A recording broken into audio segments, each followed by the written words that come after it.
যে আমাদের স্লোগান ছিল ছাত্র জনতার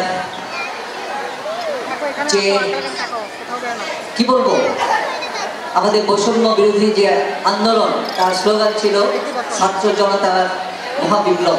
সেখানে আমাদের যে কথাটা আমি মনে করি তা হলো আপনার রেমিটেন্স যোদ্ধা যারা আছেন ছাত্র জনতা এবং রেমিটেন্স যোদ্ধার জন্যই কিন্তু বৈষম্য বিরোধী আন্দোলন সফল হয়েছে।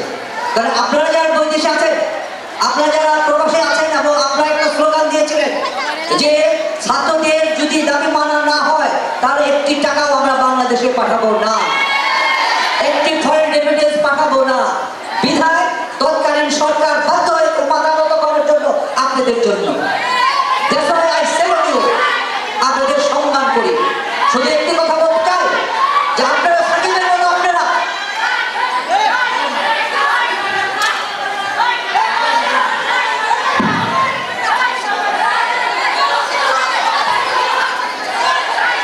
জি আমি অনুরোধ জানাচ্ছি সবাইকে একটু শান্ত হওয়ার জন্য। অনুরোধ জানাচ্ছি সবাইকে শান্ত হওয়ার জন্য।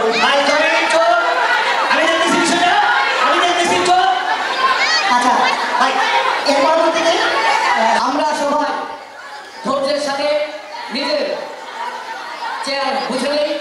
হয়তো ভুল বোঝাবুঝি হচ্ছে, সবাই হয় ঠিক হয়ে যাবে। আমরা স্টেজের সামনে যারা আছেন তাদেরকে অনুরোধ করবো কোন রকম বিশৃঙ্খলা না করলে আমি খুশি হব। যারা এখানে আছেন তাদেরকে বলবো কোন রকম বিশৃঙ্খলা করবে না, কোন রকম বিশৃঙ্খলা করবে না।